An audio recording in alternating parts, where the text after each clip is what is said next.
Hey, shalom everyone. This is Amir Tsarfati. I'm finally able to speak to you on video.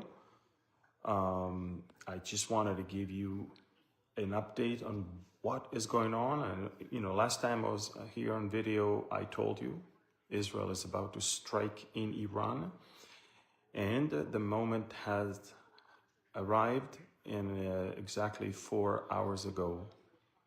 Exactly 4 hours ago, Israel began the most daring operation in our history. And the reason is we attacked in Iran, in Tehran, in all across Iran, in waves of attacks that are not over yet, in synchronization between fighter jets, fighters on the ground, drones, refueling planes, reconnaissance planes. This is an operation we've been planning and exercising for many, many years. And it began with the first blow at 2:58 a.m. Now it's 7 a.m. So, it's 4 hours ago. It all started. 2:58, so 3 a.m. basically. The sirens went off all across Israel to let the Israelis know that there is a war. Now, it's not that rockets were launched. We didn't have to run to protected areas because of rocket launch, but we were told basically in the most efficient way, stay tuned, a war just broke out with Iran, and you have to be careful and don't leave the house, stay next to protected areas. So the entire family ran to the bomb shelter, of course, and then we were updated. Now, by the way, while I'm talking to you, we might have sirens going off if the Iranians will start shooting. But let me explain what happened, okay? Because a lot of people don't understand what happened. So over the last few days, if you were following me on social media, especially on Telegram, you knew that the chatter about an Israeli strike, was through the roof. A strike is imminent, a strike is coming, a strike is coming. And then through this whole thing, the Iranians basically said, a dog that barks will not bite, basically. In other words, they're just talking, and it's a bluff. And this whole thing is just to put pressure on us for the coming round of talks between America and them. So the Iranians did not buy this, which exactly what we wanted them. We wanted them to think that this is all bluff. And they did think it's all bluff. That's the thing. Now, and then came the other diversion operation, which is the Americans said, we're going to have another round of talks this coming Sunday in Muscat in Oman, and we hope that we'll reach a deal. During that time, Israel hosted the Argentinian president. Everything looked like business as usual. The Prime Minister Netanyahu took him to the Western Wall, and Javier Milei gave a very celebratory speech at the Knesset. Everything was business as usual. And that was yesterday. So the Iranians are now convinced that if anything will ever happen, it cannot happen before Sunday or Monday. And this is why the generals, the commanders, did not find a secure place. They slept in their army bases, but not under the ground or anything. And at 2:58, Israel began targeted strikes on the residences of the chief of staff of the Iranian military, the head of the emergency operations in Iran, which is basically the commander of all forces once there is a war. We took him out as well. We took out the commander of the Iranian Revolutionary Guard. We took out the closest advisor to the president of, to the supreme leader of Iran. We took out all the top scientists who were at the moment working on the bomb. And when Israel surprised them in their beds and they're gone, Israel began massive wave of strikes on 3 different types of targets. One, we are talking about the nuclear facilities in Natanz, in Fordo, in Qom, Isfahan. And the other one was ballistic missiles area, like in Kermanshah and in other places, Tabriz also. And we're also hitting some critical infrastructures as well. We already finished 4 waves of strikes, and now we're engaged in getting the 5th one. Israel declared that this is a special operation. We used the code name Am Kelavi, a people like a young lion. This is taken from what Balaam said in Numbers 23, verse 24. It's very interesting because Netanyahu wrote that verse in his note at the Western Wall yesterday. No one imagined that's going to be the name of a military operation. And folks, Israel, again, eliminated top commanders, top scientists, close advisors to the supreme leader. And we have damaged critically the Natanz facility. We're now attacking also in Fordo and also in Isfahan. You know, I think yesterday I told you time is, the clock is ticking and these are the main sites we need to strike. Israel is going all in, all in. We are about to cripple the Iranians. Now, the Iranians were shocked. By the way, when I say Iranians, I'm talking about the Islamic Republic. The people are happy, believe it or not.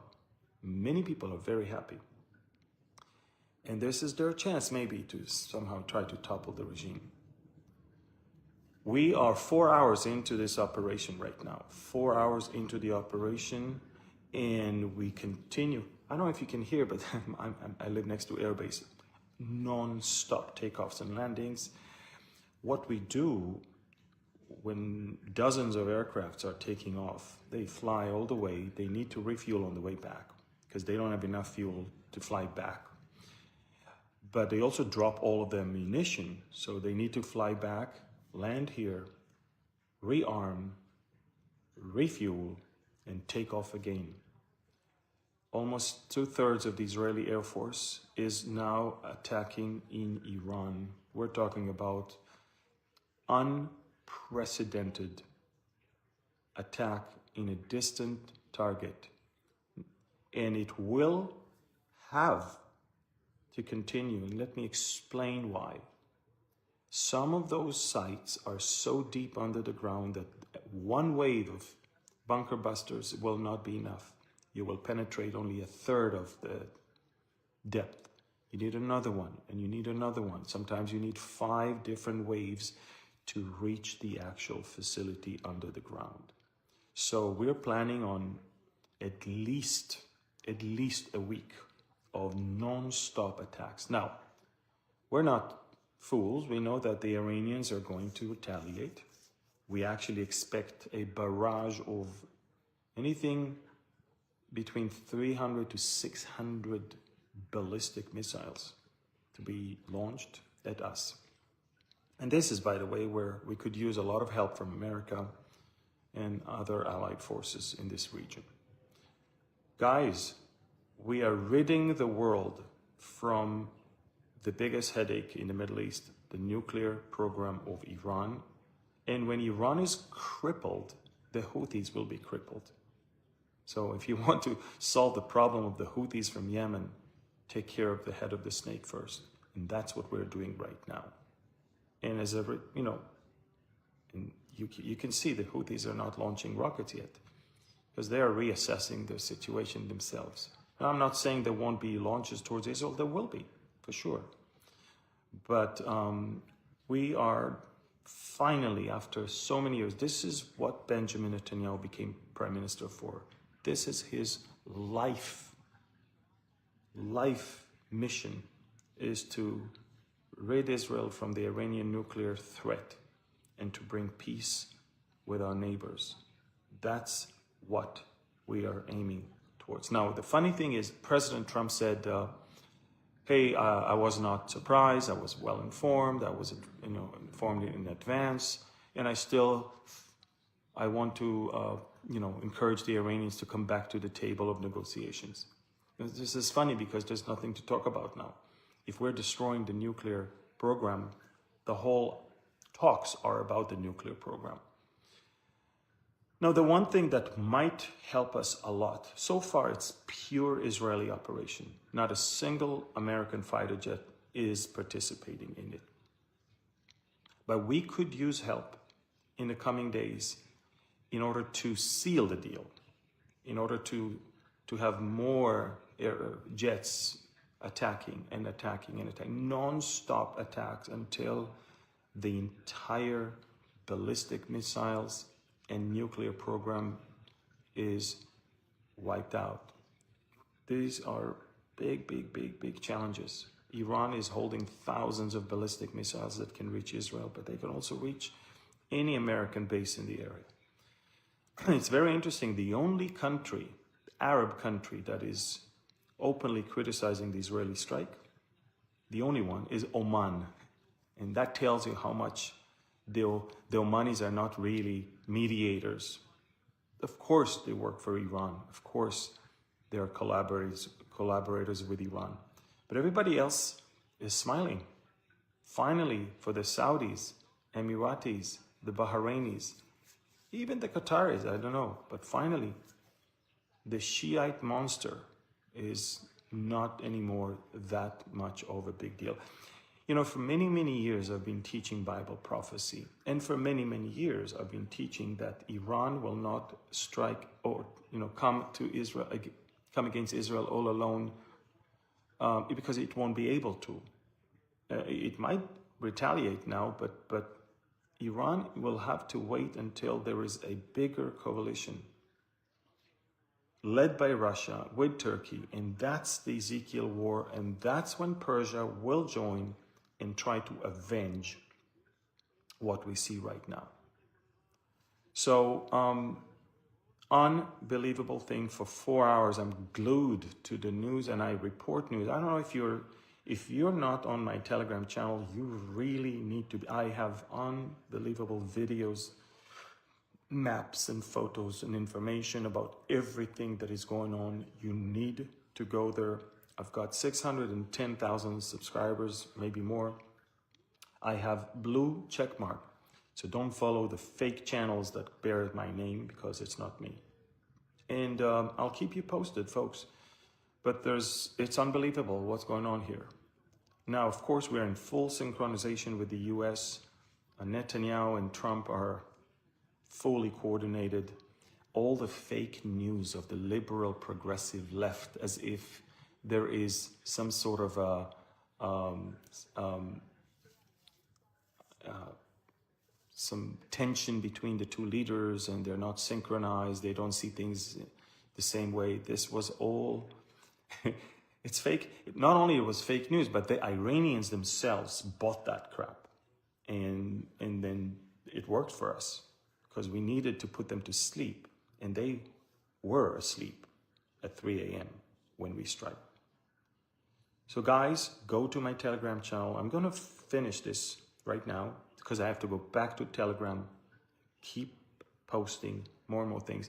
On my Telegram, you can see who are the people that we have eliminated. Quite a lot, quite important people. And we're not done yet. Waves of strikes continue in Tehran, in Kermanshah, in Tabriz, in Isfahan, in Qom,